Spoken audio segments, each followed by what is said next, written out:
Modi magic বলে একটা কথা ভারতের রাজনীতিতে প্রচলিত আছে।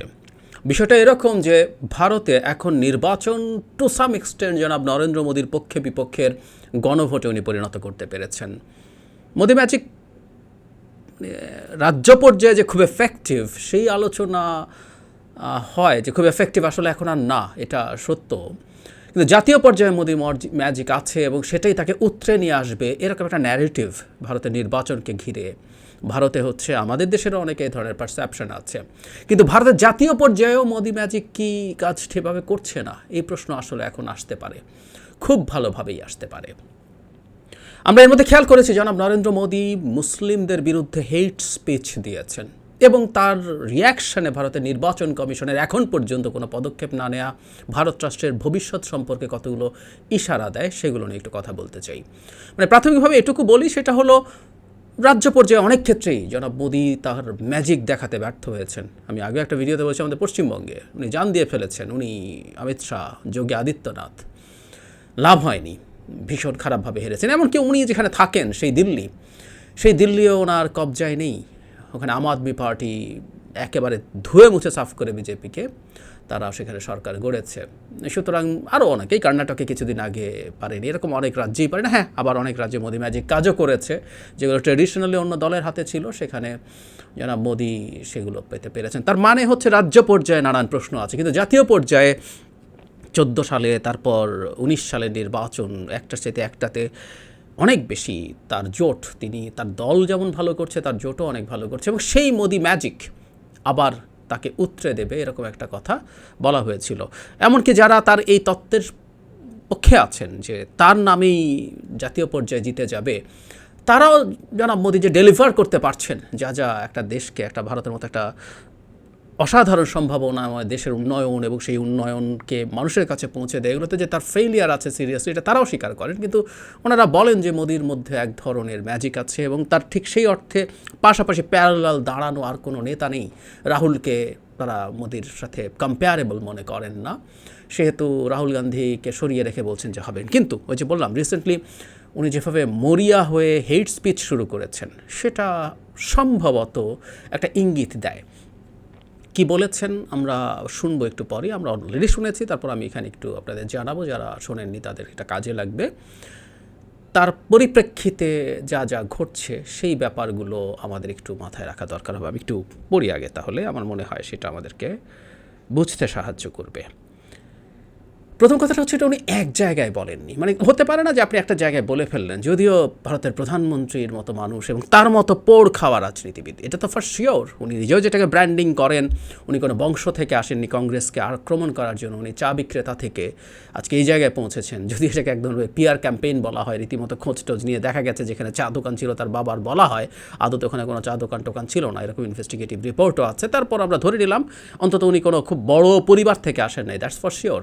সো উনি পোড় খাওয়া রাজনীতিবিদ, স্লিপ করে কোনো কথা বলে ফেলবেন তা হতে পারে না। কিন্তু না, উনি এই কথাটা 3টা জায়গায় কম বেশি একইভাবে বলেছেন। তার মানে হচ্ছে উনি সুনির্দিষ্টভাবে মিন করে বলেছেন। উনি কি বলেছেন আমরা যদি একটু বাংলায় বলি, উনি যারা মনমোহন সিংকে আক্রমণ করে বলছেন যে ভারতের সম্পদের উপরে মুসলিমদের প্রথম অধিকার আছে, ফার্স্ট রাইট আছে। বলা হচ্ছে তার মানে তারা তাদের সম্পদ সব একত্র করবে, করে তাদেরকে ভাগ করে দেবে, যাদের অনেক সন্তান হয়। এই বাক্যটা একটু পড়ি, they will distribute it among infiltrators, অনুপ্রবেশকারী, মানে মুসলিমদেরকে ইনভেরিয়েবলি, মানে ভারতের 20 কোটি মুসলিম অনুপ্রবেশকারী।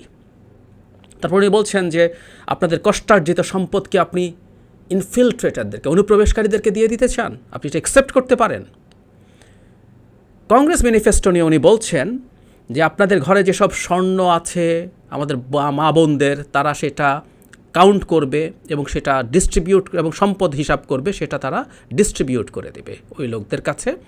এবং যখন আবারও মনমোহন সিংয়ের কথা উনি বলছেন, যখন বলছেন মুসলিমদের প্রথম অধিকার আছে ভারতের সম্পদের প্রতি। হিন্দুস্তান টাইমস এটা একটা ফ্যাক্ট চেক করেছে, আমি ওই ফ্যাক্ট চেকে যাই। আমি মনমোহন সিং কী বলেছে, কংগ্রেসের ম্যানিফেস্টোতে কী আছে, আমি সেটা, সে মনমোহন সিংয়ের একটা জায়গায় উনি বলছেন, একটা স্পিচ উনি দিয়েছিলেন, উনি অনেকগুলো প্রায়োরিটির কথা বলছেন। এরপর একটা জায়গায় বলছেন এসবের সাথে আমাদের উচিত হবে upliftment of SC and ST, SC মানে scheduled caste and scheduled tribe, এবং অন্যান্য পিছিয়ে পড়া শ্রেণী, সংখ্যালঘু, নারী এবং শিশু। We will have to devise innovative plans to ensure that minorities, particularly the Muslim minority, are empowered to share equitably the fruits of development. মানে আমাদের এমন একটা প্রসেস বের করতে হবে যেটা দিয়ে মাইনরিটিগুলো, বিশেষ করে মুসলমানরা, যারা এই যে আমাদের উন্নয়ন হচ্ছে এটা ইকুইটেবল শব্দটার মানে হচ্ছে ন্যায়ানুগ ডিস্ট্রিবিউশনটা হয়। আমি আসছি তাদের বক্তব্যে। They must have the first claim on resources, Singh said. মানে দেহ মানে হচ্ছে সব মাইনরিটি, রিসোর্সের উপরে তাদের প্রথম অধিকার আছে সব মাইনরিটি, শিডিউল ট্রাইব, শিডিউল কাস্টের মুসলিম না। সংখ্যাটা কত? আমি 2011 যে সেন্সাস জনশুমারি সেটা অনুযায়ী উইকিপিডিয়াতে দেখানো আছে, জনসংখ্যা 16% হচ্ছে শিডিউল কাস্ট। সংখ্যাটা 20 কোটি 11 সালে, এই সংখ্যা এখন আরও বেশি। আর শিডিউল ট্রাইব হচ্ছে 8%-এর মতো, 10 কোটি, মানে 30 কোটি মানুষ এ দুটোতে। আর মুসলমানদের পিছিয়ে পড়া যদি ধরেন আপনি 40-45 কোটি মানুষকে নিয়ে উনি কথা বলছেন। এবং একটা সহি জনগণের সরকার ওটাই ভাবার কথা যে আমরা আসলে দিনের শেষে কিভাবে সম্পদের ইকুইটেবল ডিস্ট্রিবিউশন করা যায়, যার প্রয়োজন আছে তাকে আরও বেশি দেওয়া যায়, সেটা আমরা চেষ্টা করব। এর মানে এই না আপনি ঘরে ঘরে গিয়ে সোনা রূপা নিয়ে এসে লুট করে এগুলো মুসলমানদের হাতে তুলে দেবেন, অন্যদের হাতেও না, মানে মুসলমান তো বটে অন্য কারো হাতেও তুলবেন তাও বলা হয় নাই। একটা সরকারে যখন আপনি থাকেন আপনার রিসোর্স অ্যালোকেট করার নানান রকম সক্ষমতা আপনার থাকে। আপনার রাষ্ট্রের টাকা আপনি কীভাবে দেবেন, সরাসরি দিয়ে দিতে পারেন, সাবসিডাইজড পণ্য দিতে পারেন, এবং সেটার জন্য নিশ্চিতভাবে আপনি যারা অনেক আর্ন করে তাদের ওপরে আপনি ট্যাক্স বসাতে পারেন, করে সেটা আপনি ওই ক্লাসকে তাদের স্বাস্থ্যের সুবিধা দিতে পারেন, তাদের শিক্ষায় সুবিধা দিতে পারেন, তাদের সামাজিক নিরাপত্তা নিশ্চিত করতে অনেক রকমভাবে আপনি এটা পারেন। একটা স্টেট, উনি এই স্টেটের পলিসিগুলোর কথা বলছে, এটা একেবারে কিছুই বোঝে না এমন মানুষও বুঝবে, কিন্তু উনি এটাকে প্রথমত বক্তব্যটাও ডিস্টর্ট করলেন। মনমোহন সিং উনি রেফার করে কথা বলছেন, মনমোহন সিং কোনোভাবেই মুসলমানদেরই ফার্স্ট প্রায়োরিটি আছে বলেন নাই, সোজা সাপটা কথা। এখন কংগ্রেস ম্যানিফেস্টোতে কি আছে? এখানে অনেকগুলো পয়েন্ট এই হিন্দুস্তান টাইমস তুলে এনেছে। এখানে বলা হচ্ছে যে তাদের ইকোনমিক এম্পাওয়ারমেন্টের জন্য যারা পিছিয়ে পড়া মাইনরিটি আছে বা পিছিয়ে পড়া মানুষ আছে তাদের জন্য ব্যাংকের থেকে institutional credit to minorities and without discrimination credit দেবে। কিন্তু যেটা গুরুত্বপূর্ণ পয়েন্ট সেটুকু পড়ি। Congress will conduct a nation-wide socio-economic and caste census to enumerate the castes and subcastes and their socio-economic conditions. Based on the data, we will strengthen the agenda for affirmative actions. এটা মানে এর মধ্যেও খেয়াল করুন মুসলমানের কোনো কথাবার্তাই নেই। একটা সোশিও ইকোনমিক সার্ভে করবে, বিভিন্ন বর্ণ এবং সাবকাস্ট উপবর্ণ যেগুলো আছে সেগুলোর সোশিও ইকোনমিক কন্ডিশনগুলো কী, এবং সেই ডেটার উপরে নির্ভর করে তারা তাদের অ্যাফার্মেটিভ অ্যাকশনস, পজিটিভ অ্যাকশনের জন্য এজেন্ডা ঠিক করবে। কংগ্রেস তার ম্যানিফেস্টোতে এটা বলেছে। এবং যারা মোদি বলছেন, কংগ্রেস বলছে তারা ঘরে ঘরে গিয়ে মা বোনদের সোনারূপা নিয়ে আসবে, মঙ্গলসূত্র নিয়ে আসবে, ইত্যাদি ইত্যাদি বলে পাল্টা কথাবার্তা বলছে। এখন হেট স্পিচ কেন? আপনি 20% মুসলিম, মানে এমনিও বিশেষ করে মুঘলদের প্রতি তাদের তীব্র ক্ষোভ আছে, আমরা মানি। মুঘলরা ভারতের এই মাটির সন্তান না, তারা বাইরে থেকে এসে তারা অবশ্য ভারতেই থেকে গেছে, এটাকে ঘরবাড়ি বানিয়েছে, তারা সম্পদ লুট করে তার দেশে নিয়ে যায়নি। সো সে আজ থেকে 500 বছর আগে এসে কেউ যদি এই মাটি জয় করে এই মাটিতে থেকে যায় তাকে আপনি বিদেশি বলতে পারবেন কি না সেটা খুব সিরিয়াস প্রশ্ন, এবং আমি মনে করি সেটা বলা যায় না। তারপরও তর্কের খাতিরে ধরে নিলাম। কিন্তু 20 কোটি মুসলিম, এরা এই মাটির সন্তান, এরা বিভিন্ন ধর্মে ছিল, আগে ধর্মের মানুষের, বুদ্ধিস্ট ছিল, হিন্দু ছিল, তারা মুসলিম হয়েছে। এই 20 কোটি মানুষ ইনফিল্ট্রেটার বলা হচ্ছে। জেনারেলি তাদের সন্তান উৎপাদন করাকে, তাদের সন্তান বেশি হয়, এই আলাপ কিন্তু ভারতে দীর্ঘদিন থেকে আছে, এবং হিন্দুদেরকে ভীতি তৈরি করার চেষ্টা করা হয়েছে যে ওরা কিন্তু খুব দ্রুত তোমাদেরকে আউটনাম্বার করে ফেলবে, অন্তত না করে ফেললেও তোমার ওদের সংখ্যা এত বেশি হবে যে ওদেরকে পরে ডিল করা কঠিন হবে। এই আলাপটা উনি সামনে আসছে। স্পেসিফিক একটা গোষ্ঠীর প্রতি মিথ্যা কথার উপরে ভিত্তি করে এই ধরনের হেট স্পিচ উনি দিয়েছেন। বলা বাহুল্য, নির্বাচন কমিশন নিজে থেকে পদক্ষেপ নেওয়ার কথা ছিল, ওদের হাতে বেশ অস্ত্র আছে। আপনি সতর্কবার্তা দিতে পারেন, আপনি কাউকে প্রচারণা থেকে থামাতে পারেন, এমনকি আপনি কারো প্রার্থিতা বাতিল করে দেওয়ার সক্ষমতা রাখেন। যদিও ভারতের নির্বাচন কমিশন শুধু জনাব মোদির ক্ষেত্রে এটা করছে না তা না, এন্টার নির্বাচন আচরণবিধি ভঙ্গ করা হচ্ছে। ভারতের সংবিধান এবং নির্বাচনী আইন অনুযায়ী কোনো ধর্মীয় প্রতীক ব্যবহার করতে পারেন না, কিন্তু ভগবান রামের ছবি থেকে শুরু করে নানা রকম মূর্তি ব্যবহার করা হচ্ছে খুব ক্লিয়ারলি, একদম প্রকাশ্যে, কারো বিরুদ্ধে কোনো অ্যাকশন নেওয়া হয়নি। এই সরকারের আমলে যে ভারতের প্রতিষ্ঠানগুলো ভেঙে পড়ছে এবং ভবিষ্যতে সেটা আরও ভেঙে ফেলা হবে, কারণ জনাব মোদি যেরকম কর্তৃত্বপরায়ণ বা স্বৈরাচারী হয়ে উঠতে চান, যতটুকু হয়েছেন আরও চান উনি, তার জন্য এই প্রতিষ্ঠানগুলো ভেঙে ফেলা দরকার আছে এবং সেটারই একটা আমরা ম্যানিফেস্টেশন দেখছি। এবং শুধুমাত্র এটা তো তার নিজ থেকে নেওয়া কথা না, তার বিরুদ্ধে ব্যবস্থা নেওয়ার জন্য অনেক মানুষ একত্র হয়ে, খুবই সিগনিফিক্যান্ট মানুষজন একত্র হয়ে চিঠি দিয়েছেন, কাজ কিছু হয়নি। যাই হোক, যে আলাপটা শুরু করছিলাম, মোদি ম্যাজিক জাতীয় পর্যায়েও কি শেষ হয়ে গেছে? এখন পর্যন্ত একটা ধাপের নির্বাচন গেছে, তাতে 100-র বেশি সিটের নির্বাচন হয়ে গেছে, সুতরাং বেশি, ফার্স্ট ধাপে অনেক বেশি হয়েছে, কারণ 7 ভাগে হবে। আমরা যদি হিসাব করি তাহলে দেখব যে যথেষ্ট, মানে তুলনার 7 ভাগের 1 ভাগ করলে যা হয় তার চেয়ে বেশি সিটের হয়েছে। এখানে মানে কেউ দেখছি যে কে কত সিট পাবে এ ধরনের কথা বলা হচ্ছে, এটা কোত্থেকে দেওয়া হচ্ছে আমি জানি না। ভারতে কোনো রকম কোনো মানে এক্সিট পোল আপনি পাবলিশ করতে পারেন না এখনই। এক্সিট পোল আপনি করতে পারেন, কিন্তু এটা ডেটা বাইরে আসবে না। এটা স্পষ্ট আইন আছে, শেষ ধাপ, তার মানে 1 জুন যে 7ম ধাপের নির্বাচন হবে তার আগে এক্সিট পোল পাবলিশ করা যাবে না। সুতরাং এখন পর্যন্ত ওটা নাই। কিন্তু একটা ইনফরমেশন আমাদের সামনে এসছে, সেটা হচ্ছে গতবারের তুলনায় 4.4% ভোট কম পড়েছে।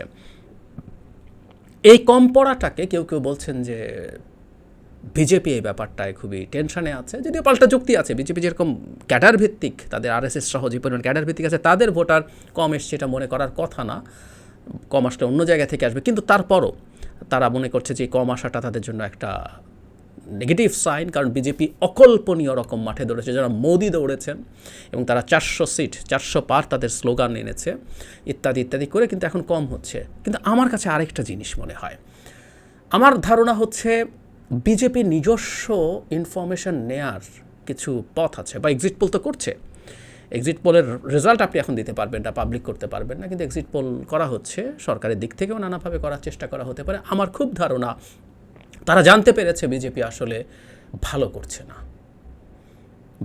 না। জনাব মোদি ভীষণ দৌড়াচ্ছিলেন, মানে কেউ তার দৌড়াদৌড়ি দেখে বলছেন যে তার দৌড় দেখে মনে হয় যে তিনি বিরোধী দলে আছেন, তিনি ক্ষমতায় যেতে চান অ্যাট এনি কস্ট। আবার কেউ ব্যাখ্যা করছেন যে আসলে এটা উনি করছেন কারণ উনি যে কথাটা বলে ফেলেছেন, নিজের দলের জন্য 370 আর জোটের জন্য 400 পার করবেন, সেটাকে এনশিওর করার জন্য উনি এগুলো করছেন। আমার কাছে এখন পাল্টা একটা কথা মনে হয়, আমি কিছুদিন আগেই একটা ভিডিও করেছিলাম এই নির্বাচনে যেদিন শুরু হলো, সেই নির্বাচনে আসলে কি হতে পারে এটা নিয়ে পারাকালা প্রভাকর, উনি একজন বিখ্যাত ইকোনমিস্ট, পলিটিক্যাল অ্যানালিস্ট, এক্সিস্টিং ভারতীয় সরকারের অর্থমন্ত্রী নির্মলা সীতারামনের হাজব্যান্ড, উনি একটা কথা বলেছেন। উনি অবশ্য বলছেন বিজেপি হেরেই যাবে, উনি মনে করেন না কোনোভাবে মোদি আবার প্রাইম মিনিস্টার হচ্ছেন, কিন্তু উনি একটা কথা বলেছেন উইচ ইজ ভেরি সিগনিফিক্যান্ট, যে মাঠে এই আলাপটা প্ল্যান করে ছাড়া হয়েছে যে বিজেপি 370 আর জোট 400 পাবে, যাতে এই আলাপটাই মাঠে থাকে এবং মানুষের মধ্যে, এখন তো গদি মিডিয়া সব, তার মানে ভারতে এখন সমানে বলা হয়, এই শোরটা তুলে দেওয়াতে যে সে হারতে পারে, এই আলাপটা এখন আর নাই। আলাপটা হচ্ছে ও 400 পাবে নাকি পাবে না, 370 পাবে না, এবং তারা যদি পেয়ে যায়, 2/3 মেজরিটি যদি তার হয়ে যায়, তাহলে উনি কী চেঞ্জ করবে। আমি ওই জায়গায় নিয়ে আরেকদিন একটা ভিডিও করব, যদি পেয়ে যায় আসলে কি হতে পারে, আমাদের কপালে কি আছে, মানে আমাদের কপাল মানে ভারতের কপালের সাথে এই সাবকন্টিনেন্টের কপালও সামহাও জড়িত হয়ে যাচ্ছে বা গেছে। তো যাই হোক, এই আলাপটা আনার কারণে আপনি এটা করছেন, কিন্তু বিজেপির এই অ্যাটিটিউড দেখানো, আপনি মরিয়া হয়ে এখন মুসলমানদের বিরুদ্ধে মিথ্যা কথা বলছেন কংগ্রেসকে জড়িয়ে, এতটাই মিথ্যা কথা, এবং এইভাবে সারা পৃথিবীর দৃষ্টি এখন ভারতের প্রতি আছে। এমনকি তার এই হেট স্পিচ নিয়ে আমি দেখলাম পৃথিবীর প্রত্যেকটা top level news paper news করেছে, টপ লেভেল চ্যানেলগুলো নিউজ শুধু করেছে তা না, সেটা নিয়ে ডিসকাশন করেছে, অপিনিয়ন নিয়েছে, সব আমি চেক করে দেখেছি। তারপরেও উনি এটা করছেন। এতে একটা জিনিস খুব স্পষ্ট, যারা মোদি সম্ভবত বুঝতে পারছেন মোদি ম্যাজিক জাতীয় পর্যায়ে, যেটা একেবারে অবিসংবাদিত ছিল, যেটা কাজ করবেই, এটা আগের মতো আর কাজ করছে না। নির্বাচনে জিততে তাদেরকে যথেষ্ট কাঠখড় পোড়াতে হবে, এবং ফিরে গেছেন তাই তারা তাদের আদি অকৃত্রিম যে কৌশল, কারণ বাকি কিছু পারেন না। আপনি 10 বছর ক্ষমতায় আছেন, আপনি মানুষের তেমন কিছু করতে পারেন না 10 বছর ক্ষমতায় থেকেও। সুতরাং সবার বিকাশ আপনি নিশ্চিত করতে পারেন নাই। সুতরাং ওই জায়গায় যাওয়া এখন ফাইনালি যাবতীয় যত ঝুঁকি আছে সব কিছুর পরও ক্রমাগত নিয়ে কথা বলছেন এবং সামনে আমরা দেখব এটা হয়তো উনি আরও বাড়াবেন, কন্টিনিউ করবেন, কারণ এটাই তার শেষ ভরসা। এবং এই শেষ ভরসায় যাওয়া দেখে আমাদের মনে হওয়া উচিত মানে মোদি ম্যাজিক যেটা, উনি গেলেই হয়। উনি কিন্তু মুসলমানদেরকে টার্গেট করে অন্যরা, অমিত শাহ বা অনেকেই, যোগী আদিত্যনাথ অনেক কথা বলেছেন, কিন্তু জনাব মোদি এত স্পষ্টভাবে খুব বেশি কথা বলেননি, খুব বেশি বার বলেননি। উনি বলছেন তার মানে হচ্ছে ওনার ম্যাজিক শেষের পথে। এরপরও কি আমরা মনে করব তারা জিতবেই না? হ্যাঁ, জিততে পারে, কিন্তু আমি মনে করি 370-400 এগুলো খোয়াব। 272 জোট মিলে 272, একা বিজেপিও না, জোট মিলে 272 মানে সরকার গঠন করার মতো সংখ্যাগরিষ্ঠতা হয়তো তারা পেয়ে যাবে। এর চেয়ে খুব বাড়াবাড়ি কিছু হবে না।